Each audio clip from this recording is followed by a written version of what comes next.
the rich. My quarrel with Mahbub was not with his conclusion, but with some parts of his methodology. I was at that time at Harvard University. Mahbub invited me to come down to Washington for lunch. That was the first time we met, and Mahbub was exceptionally generous. I said that I was surprised at his warmth, given my criticism of the 22 Families speech. I have always learned from criticism and less from praise. I wish I got more of the former and less of the latter, he said to me. 5 years later, in 1974, I left Harvard and went to Washington to work with Mahbub at the World Bank. We developed a bond that was to last until his death 3 months ago. At that time, I joined Mahbub. At the time I joined Mahbub, he was working with Robert McNamara, the bank's president, to get the development community to recognize that a focus on growth was not a guarantee that its rewards would reach the poor and the underprivileged. Two lines of thought were being vigorously advocated at that time at the World Bank. The one to which I have already referred was obviously espoused by Mahbub, and the other by a group of neoliberal economists who believed that the main responsibility of a development institution such as the World Bank was to get the developing countries to set the right policies. By right policies was meant generally open economies that would get quickly integrated into the global economic system. There was intense debate about these issues. As my friend Monte Ahluwalia once put it to me, I know when Mahbub and his boys, the latter epithet was generally applied to me, are holding forth on the basic needs approach. Somehow they managed to generate so much intensity in these discussions that you can cut it with a knife. Mahbub left a profound impression on the bank, which is best summarized by Robert McNamara himself, who has sent the following message to be read to the audience today. Says McNamara in this message, I deeply regret I cannot be present in person to speak of the debt the human race owes to Mahbub Haq. Few human beings in the past half-century have done so much as Mahbub to focus our attention on both our obligation and our opportunity to help the most disadvantaged amongst us. He will be surely missed, says McNamara. By 1981, Mahbub had lost the battle in the bank, and the bank had turned a corner which was to take it away from poverty alleviation and towards structural adjustment. He may have lost the battle at the bank, but he won the war of ideas in the sense that he was able to demonstrate during several short stints in senior positions in Pakistan, including those of chairman of the Planning Commission and Minister of Finance, that what he said should be done, could be done by policymakers in a developing country such as Pakistan. One of Mahbub's many legacies in Pakistan was to institute a special tax called ICRA and to earmark its receipts for promoting education for the poor, in particular girls from poor families. Mahbub and I spent a long evening together at Tidewater 2 weeks before his death. We talked for several hours, well past midnight, about how we could work together to apply some of his thinking to solving the acute problem of social backwardness in Pakistan. We also discussed how a major advance could be made in promoting literacy in Pakistan. A few days earlier, Prime Minister Nawaz Sharif had asked Mahbub to join him as a special advisor on education. I had a dream a few nights ago. I saw Mahbub walk towards me in my dream and embraced me with his usual warmth. Come, let us go, there is work to do, he said to me. But you are dead, I reminded him. Oh, no longer, he said, with a glint in his eye. I've changed my mind. I am alive once more. There is so much that remains to be done. Come, let us start. Thank you.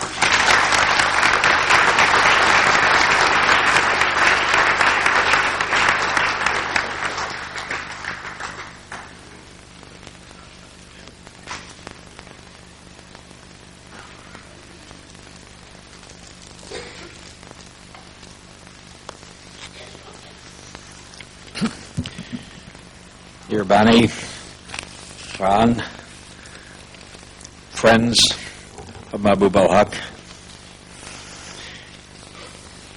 this is a sad and a happy moment for all of us.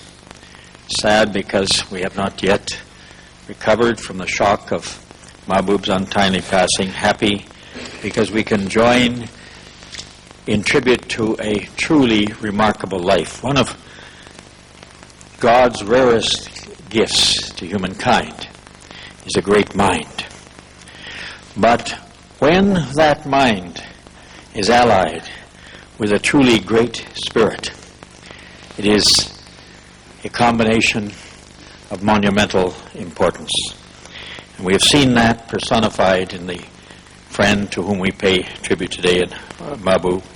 Mahbub was a great steward throughout his life of the gifts that God had given him, cultivating them, and most of all, using them, putting them in the service of humankind. And I remember so well, as all of you remembering the occasions which brought you first together with Mahbub, mine was a stormy one. I had, of course, heard of this man. I had read much of what he had written. But then when I was entrusted by the former Secretary General of the United Nations at that time with responsibility for organizing the Stockholm Conference, that was in 1970, I realized soon that I was in a hornet's nest of controversy. Developing countries were deeply apprehensive about this new fad of environment which had ignited the interest of industrialized countries, concerned that it would divert the attention and resources of these countries from the real problem of development, the problems of poverty and underdevelopment. Confronting this here in this house, I went to Barbara Ward, who was, as many of you know, a great guru of development herself. And at that stage, I realized she would know the best minds. Who are the best people that I can get together? And I wanted young people, most brilliant, the best, who could really put these arguments and make me understand them and how to tackle them. She brought together, in this building, on a very memorable day in June 1970, a cadre consisting of Mahbub, Gamini Korea, Enrique Iglesias, Ablatif Al-Hamid, and yes, someone who nobody had heard of that time, Jim Wolfenson from the north. Now, I had never met Mahbub before, and he came on like a ton of bricks. Not personally, but professionally attacked every premise on which the Stockholm Conference had been promulgated. This is no priority. How he put them all in questions, challenges. How can the poor benefit from this? How can the developing countries be expected to clean up problems that have been created by the rich to their own benefit? This is unjust, it's ill-timed, and I was literally overwhelmed. And however, I wasn't entirely crushed, because he came up with me afterwards with a really friendly, personal smile, embraced me, and I said, Dr. Haq, you have really made me wonder if I should have taken this job or not. I did so because I believed in this new phenomena of environment. There was a new approach to development, a more comprehensive approach that would engage the attention of rich and poor and provide a new basis for partnership. I may have been wrong. Would you be willing to join with me and other colleagues here in a real objective examination of these issues to see whether they really make sense? Do they stand up? If they don't, I clearly took the wrong job. If they do, perhaps we can work together to ensure that this environment issue can, in fact, be one that can inject new energy and new insights and new support to the field of development. I don't have the time to go into this, but Mahbub took hold of it. He, more than any other person, with the help of the others, yes, he helped me to organize a meeting at Fune in Switzerland, a little motel outside of Geneva. And there, it was a tough meeting, one of the most important that I've ever heard. And Mahbub co-chaired it with Gamini Korea, and then Mahbub did the report. And that report has really provided the intellectual foundations for the synthesis between environment, economics, and development, which we now call sustainable development, or in Mahbub's terms, human development, sustainable human development. Because he recognized that indeed there is an innate synthesis between the economic processes through which we harm the environment, through which we undermine the lives and hopes of children, through which we ignore the social conditions, that is required a new approach to economic management, in which all these dimensions were synthesized. And then he brought these into the Stockholm conference, the follow-up I had the privilege then of working with Bani and getting to know Mahbub better through his lovely wife, who was working with us on the new on the North-South Roundtable, and then with Mahbub himself. And throughout that period, I enjoyed an immense friendship with him. No person has ever influenced my own thinking or helped me on the pathway that I have taken in my life, and no one do I miss more. I was proud that he joined in the formation of the Earth Council and in developing its strategy, which was totally people-oriented, linking people to the processes and policies that affect their lives. And his Human Development Report, I like to feel, was actually born at that meeting in Pune, where Mahbub insisted that the environment issue must be embraced in terms of its impact on individual human beings.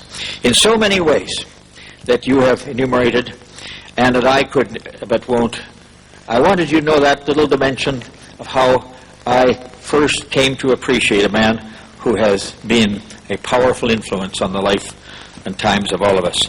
His rich intellectual legacy provides the foundations on which we must now strive to realize his vision for a more sustainable, secure, and equitable future. And his spirit will continue to inspire and incent us as we commit ourselves to follow the pathway that he has illuminated to the future that awaits us in the 21st century.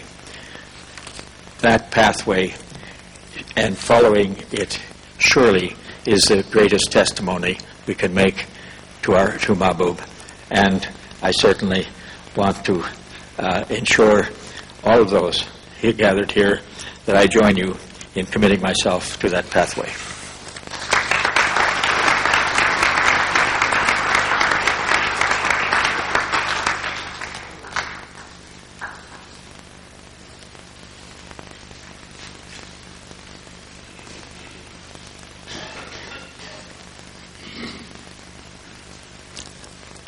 Bani, Farhan, and friends. I'm here to speak for all of the people who work in the area of development in the United Nations,